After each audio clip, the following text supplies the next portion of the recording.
Haleluya. Haleluya. Puji Tuhan. Tuhan Yesus memberkati kita.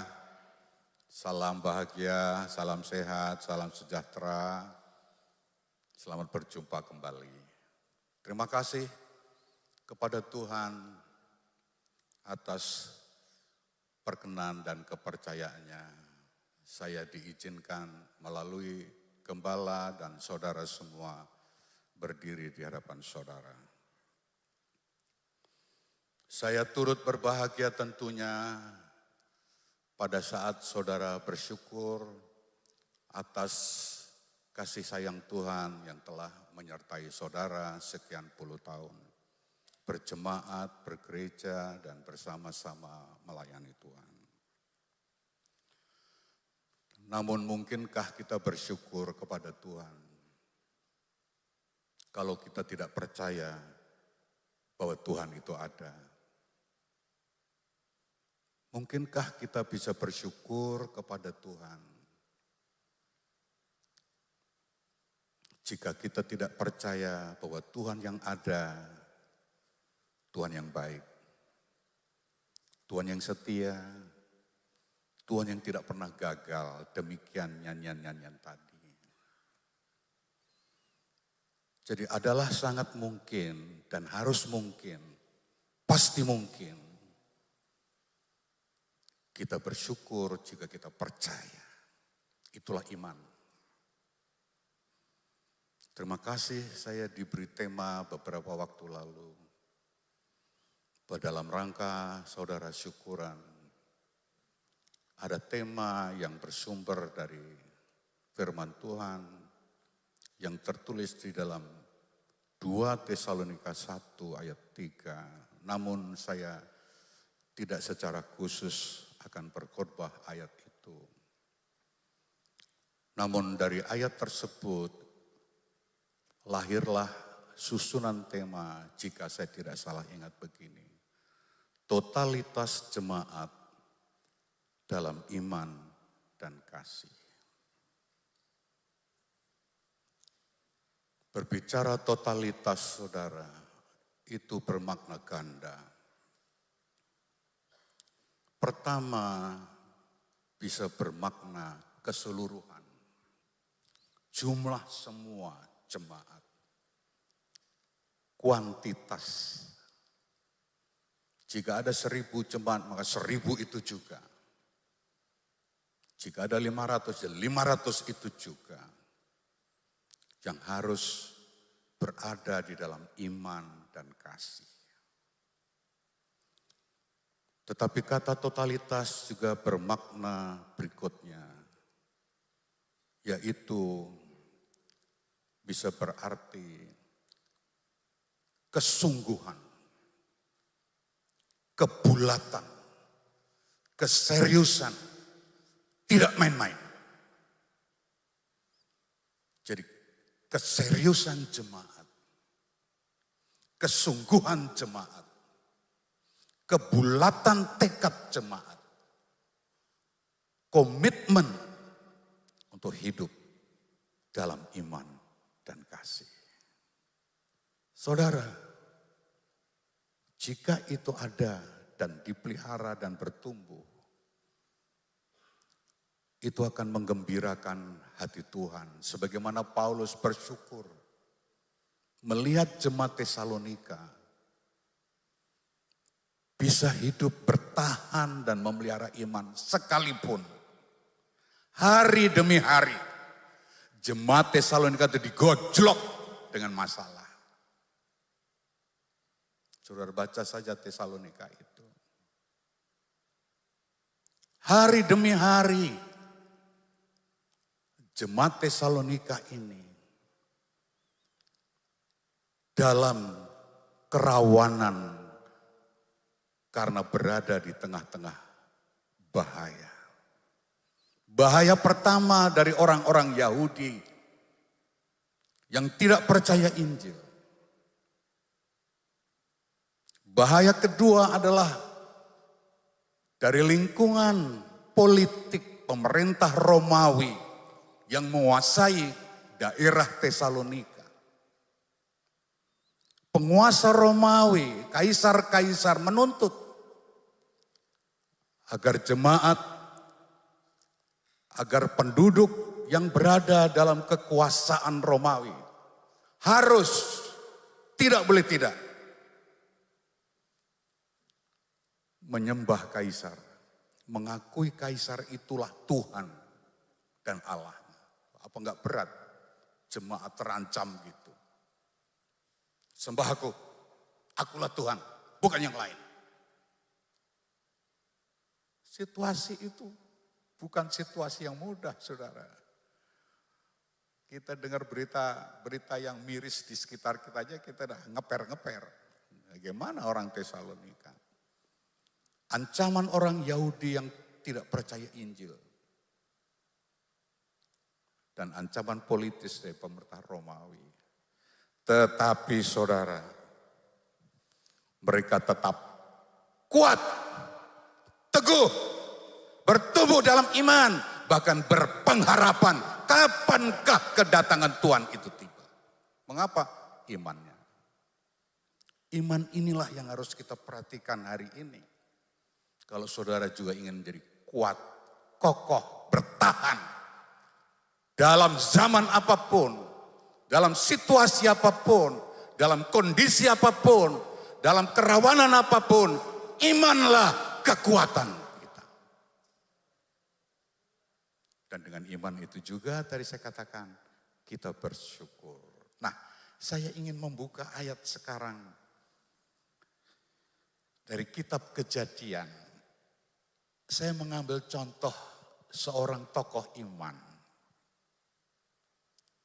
Bagaimana ia menyatakan totalitas imannya itu. Kesungguhan dalam imannya itu.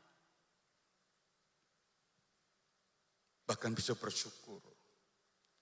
Dan rasa syukurnya itu tidak terbatas hanya dalam kata-kata. Tapi dalam tindak dan tanggung jawab yang konkret. Kitab Kejadian 26. Saya ingin membacakan ayat-ayat ini walaupun tentu sudah begitu sering juga kita dengar ayat-ayat ini. Kitab Kejadian 26 ayat 23 sampai 25.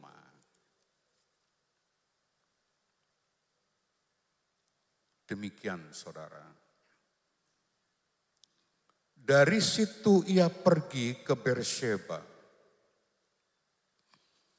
Lalu pada malam itu Tuhan menampakkan diri kepadanya serta berfirman, "Akulah Allah ayahmu Abraham. Janganlah takut, sebab aku menyertai engkau. Aku akan memberkati engkau dan membuat banyak keturunanmu karena Abraham hambaku itu." Sesudah itu Ishak mendirikan mezbah di situ dan memanggil nama Tuhan. Ia memasang kemahnya di situ, lalu hamba-hambanya menggali sumur di situ. Tokoh yang saya angkat pada hari ini untuk menunjukkan sebuah sikap yang total dalam iman adalah Ishak. Ishak juga termasuk dalam daftar tokoh iman yang tercatat di dalam Ibrani pasal 11. Tidak usah kita baca itu. Nah, yang ingin saya sampaikan adalah iman yang dimiliki oleh Ishak. Ini iman yang diwujudkan dalam kehidupan sehari-hari. Saudara tentu ingat firman Allah dalam Yakobus, iman kalau tidak disertai dengan kenyataan, sikap hidup, perbuatan hidup, iman itu mati. Jelas? Jadi ini perlu kita renungkan, iman itu tidak cukup hanya di dalam hati, tapi harus diungkapkan dalam kehidupan yang nyata sehari-hari. Kehidupan yang bisa dilihat orang, oh itu orang beriman itu. Lihat tingkah lakunya, lihat perbuatannya, lihat cara hidupnya. Lihat cara tindaknya, wah itu orang beriman. Sama kepada jemaat Tesalonika, iman dan kasih. Iman itu hubungan vertikal dengan Allah, kasih itu hubungan horizontal dengan orang lain. Jadi ketika kita menyatakan diri, saya orang percaya loh, saya orang beriman loh, itu belum komplit. Itu baru satu pihak kepada Tuhan. Tetapi di samping kita ada orang yang menuntut. Mana imanmu? Dan jawabannya inilah, lihat sikap hidupku. Maka benarlah firman yang tertulis dalam Yakobus, iman tanpa perbuatan, tanpa kenyataan yang dilihat orang sehari-hari, imanmu itu mati. Nah kalau iman mati kan berarti nggak dapat apa-apa. Inilah kenapa banyak orang Kristen, orang beriman katanya banyak kecewa. Ya karena imanmu mati. Kenapa mati? Imanmu disimpan dalam dirimu sendiri. Kenapa tidak dinyatakan? Nah, disinilah saya ingin mengajak kita merenungkan tokoh iman ini, Ishak. Ishak jelas termasuk salah satu pahlawan iman yang terdaftar dalam Ibrani 11. Tadi saya katakan. Nah apa sekarang yang bisa dinyatakan oleh Ishak bahwa dia adalah orang beriman pada Tuhan dan layak ditulis dalam Ibrani 11. Ada dua hal ingin saya sampaikan di sini. Yang pertama, iman Ishak secara total dinyatakan dalam sikap sehari-harinya. Taat kepada kehendak Tuhan. Sekalipun kehendak Tuhan itu bertentangan dengan kehendaknya sendiri. Itu kan tidak mudah. Kita bisa menurut kalau yang kita turut itu sesuai dengan kemauan saya. Tapi kalau yang saya turuti itu sesuatu yang tidak sesuai dengan maunya saya, itu pergumulan berat. Tetapi iman ingin menunjukkan, inilah totalitas saya. Saya orang beriman, total. Tidak nanggung-nanggung, serius. Tidak setengah, tidak main-main, total. Maka dia bisa menyatakan imannya dalam sikap. Saya tunduk, saya taat pada kehendak Tuhan. Walaupun kehendak Tuhan itu bertentangan dengan maunya saya. Coba kita mundur dulu ke ayat 1 sampai 3. Kejadian 26 ayat 1 sampai 3. Demikian saudara. Maka timbullah kelaparan di negeri itu. Ini persoalannya, kelaparan. Ini mengganggu juga kehidupan sehari-hari Ishak, keluarga dan rombongannya. Kelaparan. Ini bukan kelaparan yang pertama yang telah terjadi dalam zaman Abraham. Sebab itu Ishak pergi ke Gerar kepada Abimelekh, raja orang Filistin. Lalu Tuhan menampakkan diri kepadanya serta berfirman, janganlah pergi ke Mesir. Itu kehendak Tuhan. Jangan ke Mesir. Itu kehendak Tuhan ya.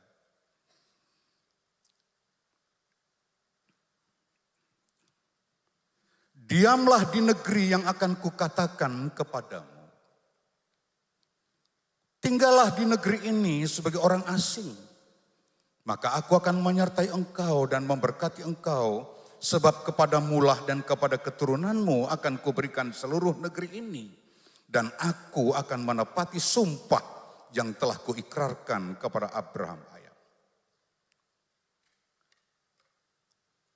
Kondisinya, lingkungan itu paceklik, lapar, berdampak pada Ishak.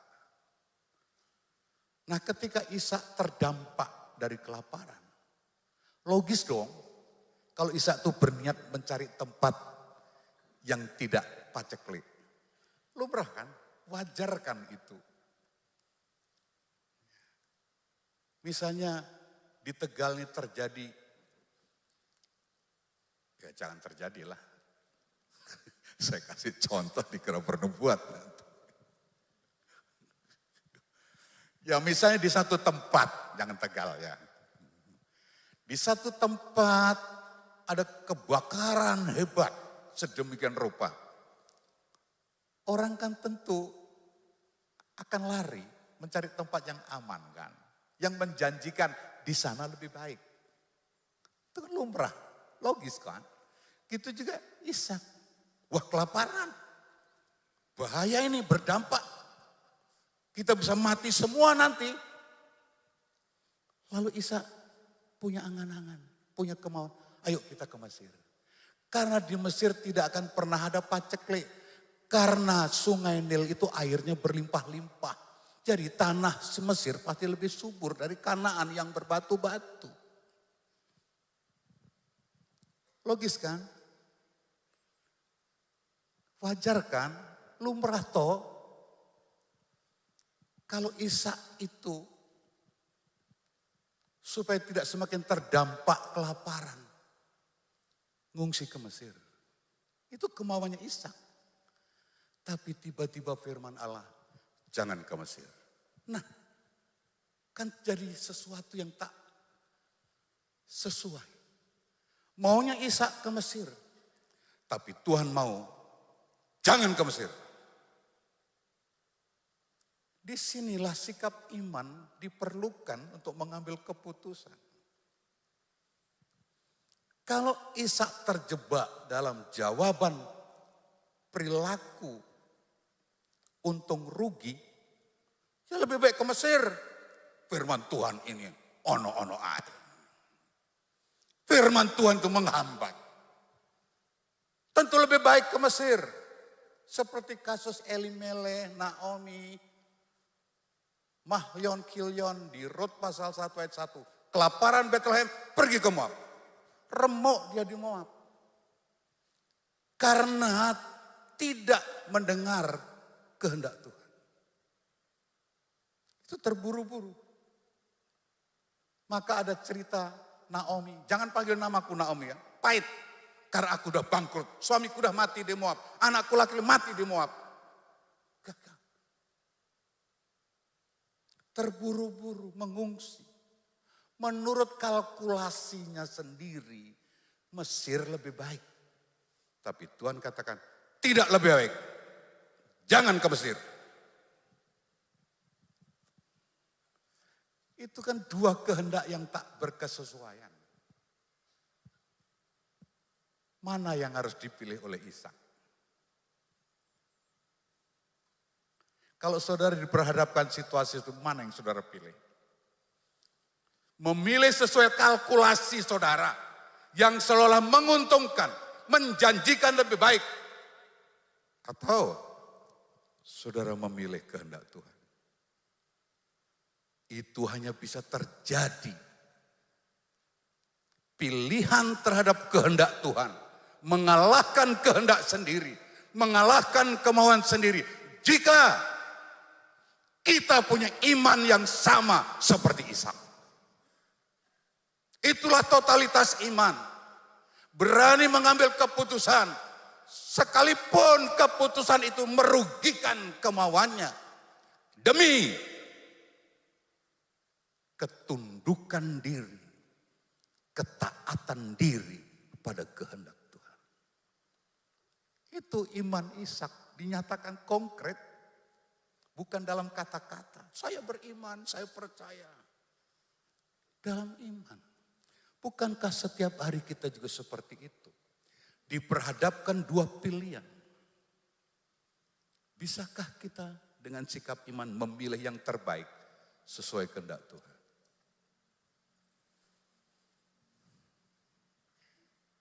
Jemaat Tesalonika juga sama.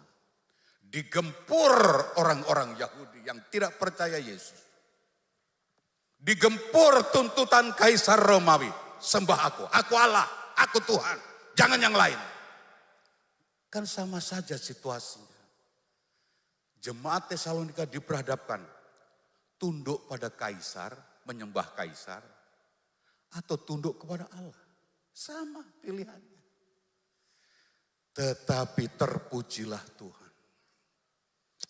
Mengapa Paulus katakan, aku bersyukur kepada Allah. Aku bersyukur kepada Tuhan. Melihat engkau dalam hal imanmu. Engkau nyatakan dalam daya tahan di tengah situasi yang mengancam. Saudara, ini bisa saya kembangkan. Seharusnya. Tetapi saya masih punya satu lagi sikap Ishak secara totalitas iman. Kalau berbicara kesulitan, kesukaran, itu bisa dikembangkan. Hari ini kesulitan kita apa? Faktor apa hari ini yang menghimpit iman orang Kristen? Banyak. Ke depan apa? Lebih banyak lagi. Pertanyaannya, ketika hari ini, besok, ke depan, kita akan diperhadapkan pada situasi-situasi pilihan yang sulit. Jawabanmu dengan apa? Dengan iman. Tunjukkan totalitas iman itu. Inilah pentingnya keimanan kita. Oke saudara, sebelum saya masuk ke yang kedua sikap yang ditunjukkan Ishak. Saya sampaikan kesaksian seorang ibu yang berdoa begini. Tuhan, Engkau tahu sudah keadaanku. 3 anak laki-laki kebanggaanku sudah Engkau ambil pulang kepadamu. Itu anak kebanggaanku Tuhan, 3-tiganya. Sekarang semua sudah Engkau angkat kembali. Yang berdoa itu adalah Nyonya Rochelle Elizabeth Kennedy Fitzgerald. 3 anak laki-laki yang dibanggakan itulah Joe Kennedy, pilot Angkatan Laut Amerika. Anak kedua yang dibanggakan itulah John F. Kennedy, Presiden Amerika Serikat. Yang ketiga adalah Robert atau Bob Kennedy, Jaksa Agung Amerika Serikat yang sedang merintis karir untuk ikut pemilihan presiden Amerika. Ada satu lagi, Edward Kennedy.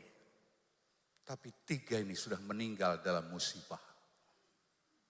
Ibu mana yang tidak sedih? Joe Kennedy jatuh dari pesawat, telak.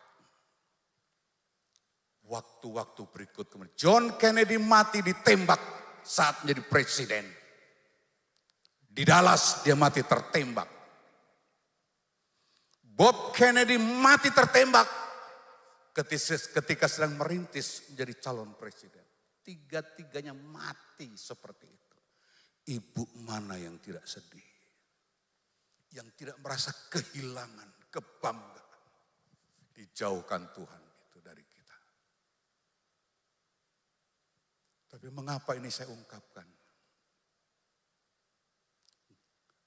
Edward Kennedy, anak laki-laki terakhirnya, mabuk-mabuan, padahal senator. Pernah bawa mobil kecemplung di danau. Mabuk. Ibu mana yang hatinya tidak sedih? Putra kebanggaan dalam karir profesional dan sebagainya. Mati dalam seperti itu. Seolah-olah berontak ibu ini. Tapi dengar apa doanya. Doa ini juga bisa dilihat dari 2 segi. Segi orang yang protes, atau segi orang yang berserah. Terserah Anda mau dari sudut mana. Demikian doanya. Tuhan, Engkau sudah ambil ketiga anakku yang Kau banggakan. Apalagi yang akan Kau ambil Tuhan? Masih kurangkah yang akan Kau ambil Tuhan daripadaku? Ini kesehatanku. Kalau Tuhan mau ambil, ambil. Wow. Ini kekayaanku. Kalau mau Engkau ambil, ambil. Maka tadi saya katakan bisa dilihat dari dua sudut pandang. Sudut ibu yang sedang protes, ngambek sama Tuhan. Kan kayak orang ngambek. Kurang, ambil. Kurang, ambil. Ya kan? Tapi bisa juga dilihat dari segi totalitas imannya. Begini doanya kemudian. Tuhan kalau mau ambil semua, ambil. Kekayaanku ambil. Kesehatanku ambil, kalau Tuhan mau ambil, ambil. Tapi satu yang ku minta, jangan kau ambil Tuhan. Satu ku mohon, jangan kau ambil Tuhan dari hidupku.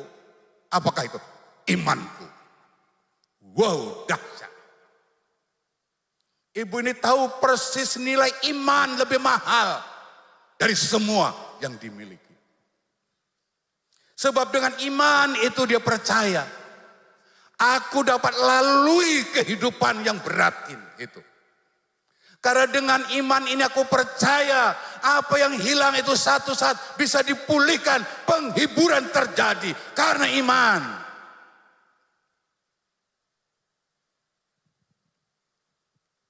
Itu ibu yang punya totalitas iman.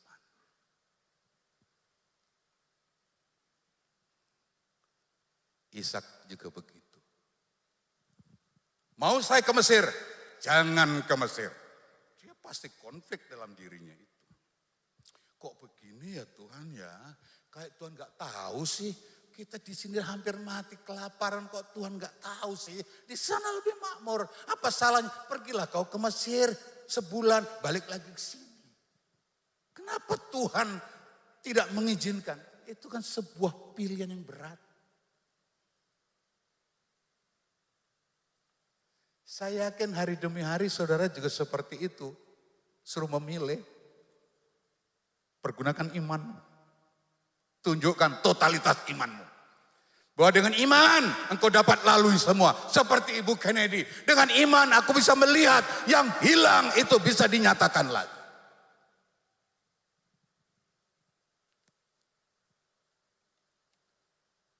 Apa yang kedua? Sikap yang ditunjukkan oleh Ishak. Ke ayat 25 saudara. Kejadian 26 ayat 25 tadi. Iman Ishak secara total ditunjukkan dalam sikap.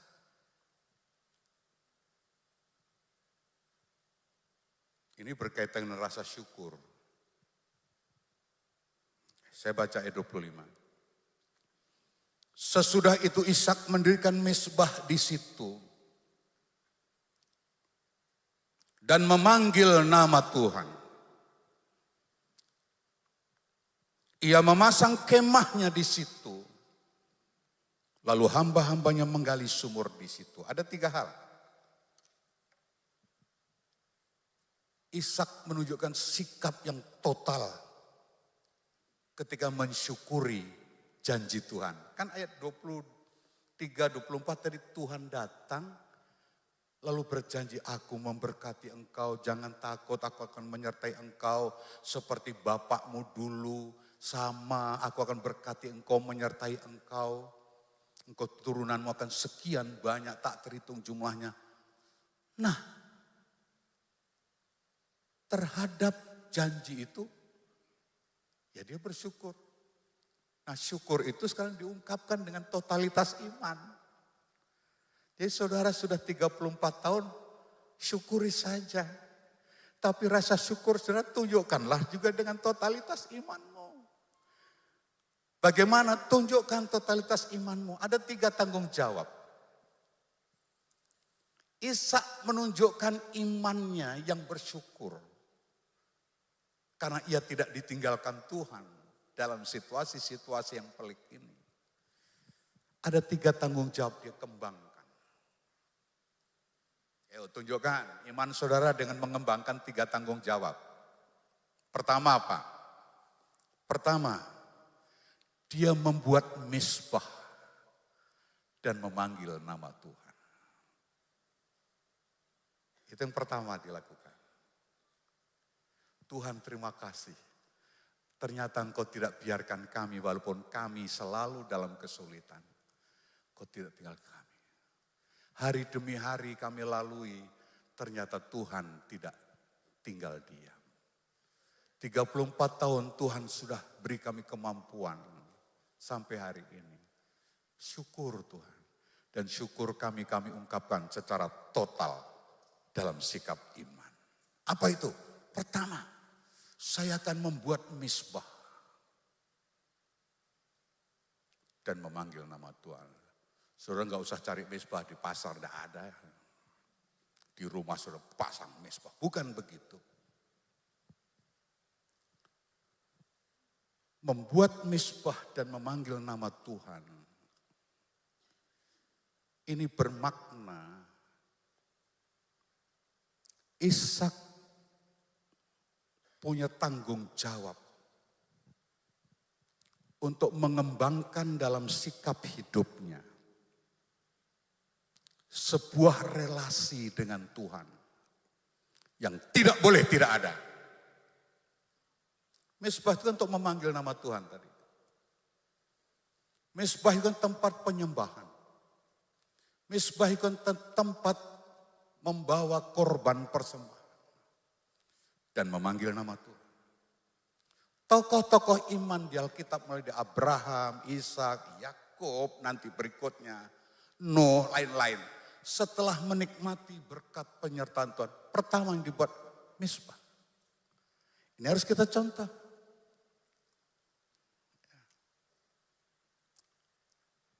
Kembangkan dalam hidup saudara sebagai bukti wujud totalitas iman saudara. Apa itu? Membangun hubungan, relasi dengan Tuhan yang sedemikian rupa. Itu pertama ya, prioritas. Bukan yang lain. Pertama dibuat mezbah, bukan yang lain.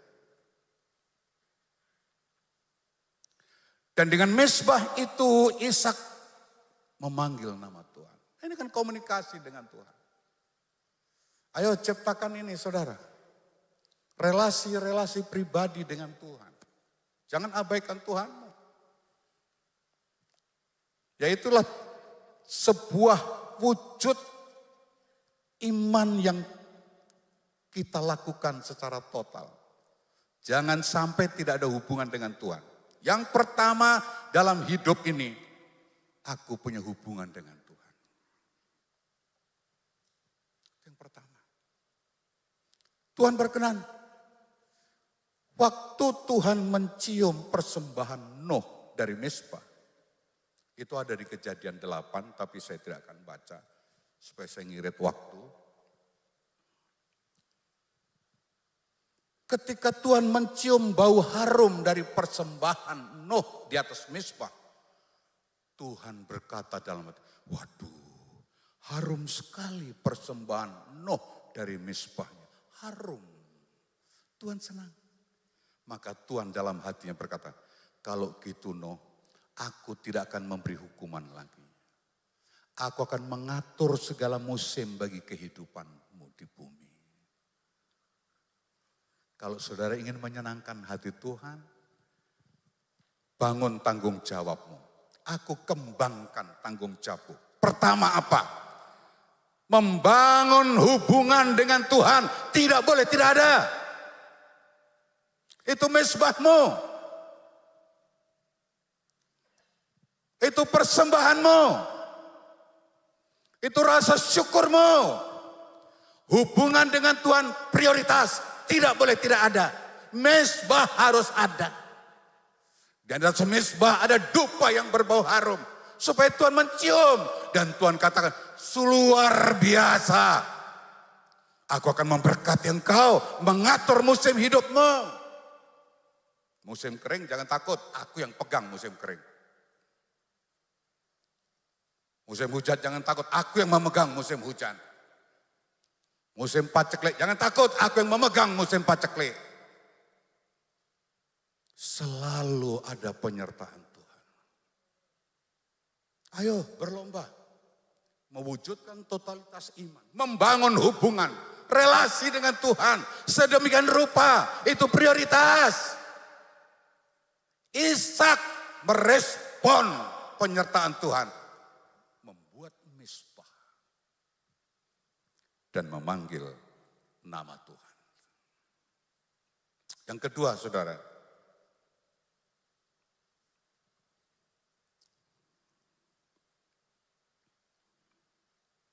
Ayat 25 kita lihat kembali. Sesudah itu Ishak mendirikan misbah di situ dan memanggil nama Tuhan.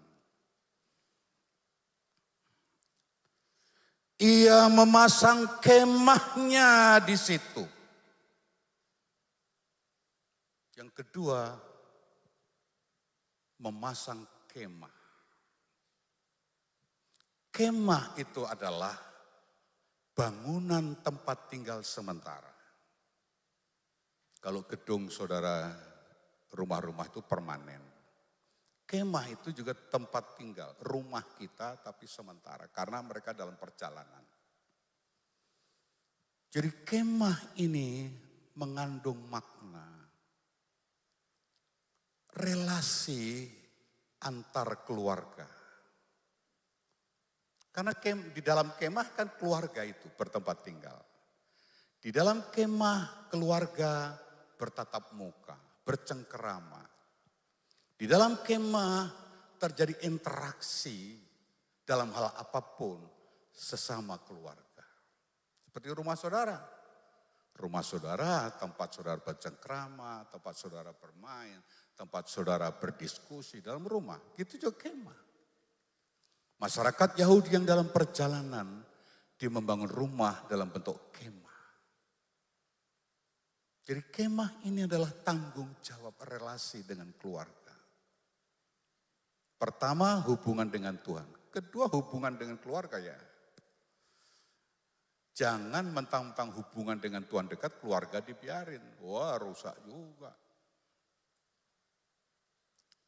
Ada seorang ibu ditolak oleh anaknya. Pulang malam ke rumah. Ini ibu pulang. Gak dibukain pintu sama anaknya. Marah anaknya. Buka pintu, ini ibu pulang. Gak dibuka pintu. Anaknya jengkel dengan sikap ibunya. Tiap hari pulangnya terlambat malam-malam. Sampai tidak pernah ada komunikasi di dalam rumah. Anaknya marah. Buka pintu, ini ibu pulang. Tidak dibuka pintu. Sekali lagi. Buka pintu anakku, aku pulang. Ibu tidur saja di gereja. Tidak usah pulang. Ini bukan rumah ibu. Rumah ibu di gereja. Apa itu artinya? Ibu ini terlalu menghabiskan hari-harinya di gereja. Lupa keluarga. Apakah itu sesuatu yang harus terjadi? Tidak. Ayo jaga keseimbangan. Jangan alasan, saya sibuk di gereja pelayanan hari malam siang, keluarga diabaikan. Tuhan gak mau. Saudara tetap seorang ibu, itu urusan di rumah. Saudara seorang ayah, tetap urusan rumah juga perhatikan. Jangan dipakai alasan pelayanan untuk meninggalkan tanggung jawab rumah, keluarga. Gitu juga jangan jadi alasan pekerjaanmu, bisnismu untuk melupakan keluargamu. Kerajaan bisnismu tambah besar. Kerajaan usahamu tambah besar. Tapi gimana kalau keluarga rusak? Itu sesuatu yang Tuhan tidak izinkan. Karena itu juga menciderai kesaksian iman kita. Alangkah indahnya. Kita dekat Tuhan. Tapi juga dekat dengan keluarga. Perhatikan. Kemah. Jangan engkau tinggalkan kemah rumahmu. Tidak ada dialog, tidak ada diskusi. Tidak ada cengkerama. Tidak ada suasana kebersamaan. Karena waktu mau habis di sana, di sana, di sana. Juga di gereja. Bukan berarti dibatasi gereja. Tidak. Tapi saudara harus bijak. Arif. Bagaimana mengelola waktu dan tanggung jawab. Gereja enggak boleh saya tinggalkan. Tanggung jawab saya orang beriman. Tapi rumah, keluarga tidak boleh saya abaikan. Tanggung jawab seorang tua. Seorang ibu, seorang ayah. Maukah saudara dikeploi di gereja? Oh hebat pelayanannya. Hancur keluargamu. Oh? Engkau masuk surga, andai kata masuk surga. Keluargamu entah kemana semua. Karena tidak pernah diberi perhatian. Apalagi tidak pernah diajak bicara firman Allah. Waktu ini terbatas saudara, saya batasi. Ya. Saya sebenarnya ingin menyinggung tentang polemik yang kontroversi hari ini. Yang orang berkata Yesus itu ini, Yesus ini. Tapi mungkin itu sudah disampaikan Bapak Gembala saudara. Saya batasi waktu. Mazmur 128. Mari kita lihat ayat itu sejenak. Sebelum saya mengakhirinya yang ketiga. Mazmur 128.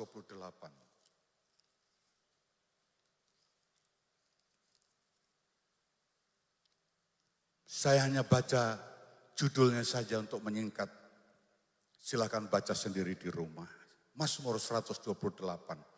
Berkat atas rumah tangga. Apa itu? Silakan baca di rumah.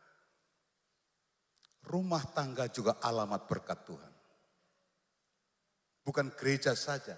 Alamat berkat Tuhan dilimpahkan. Rumahmu, keluargamu itu juga alamat untuk Tuhan melemparkan berkat. Tapi bagaimana rumah itu dilempari berkat oleh Tuhan? Bacalah Mazmur 128. Yang ketiga sekarang saudara. Apa yang dilakukan Ishak tadi? Kembali ke ayat 25. Lalu hamba-hambanya menggali sumur di situ. Yang ketiga, Ishak menggali sumur. Apa pula artinya ini? Mezbah, tanggung jawab hubungan dengan Tuhan. Kemah, tanggung jawab hubungan dengan keluarga. Sumur, apa pula ini? Sumur itu saudara, nafkah hidup. Sumur itu memberikan air. Air itu kebutuhan pokok manusia. Jadi nafkah hidup itu juga menjadi tanggung jawab kita. Orang beriman harus punya tanggung jawab. Nafkah hidupku harus cukup. Syukur berlebih. Berlombalah untuk terus berkarya. Supaya engkau memperoleh nafkah untuk kebutuhan hidup sehari-hari. Jangan saya percaya Tuhan yang mengadakan tapi malas. Bukan begitu sikap iman. Saya berdoa tapi gak usah kerja. Emangnya ada ayat seperti itu? Katanya. Firman Allah katakan yang tidak kerja jangan makan. Baca 2 Tesalonika pasal 3 juga. Nanti di rumah. Yang tidak bekerja jangan makan. Jadi kalau saudara ingin makan, ingin berkonsumsi yang lengkap, pakaian, baju, semua kelengkapan yang bagus. Kerja, ini nafkah hidup. Ini sumur, gali sumur supaya kau dapat air. Kalau nggak gali sumur, nggak dapat air, Anda mati kehausan. Dan yang kedua, arti sumur, itu relasi sosial. Saudara, masyarakat saya yakin Jawa Tengah yang di perkampungan masih seperti itu. Orang membuat sumur zaman dulu itu di depan halaman, pinggir jalan. Mengapa? Karena sumur itu fungsi sosial. Kalau ada orang berjalan haus, tinggal nyiduk dari sumur ini. Jadi sumur juga fungsi sosial. Jadi totalitas iman Ishak ditunjukkan dalam 3 tanggung jawab. Kepada Tuhan tidak boleh kuabaikan. Kepada keluarga tidak boleh kuabaikan. Pada nafkah hidup, pada sosial lingkungan tidak boleh kuabaikan.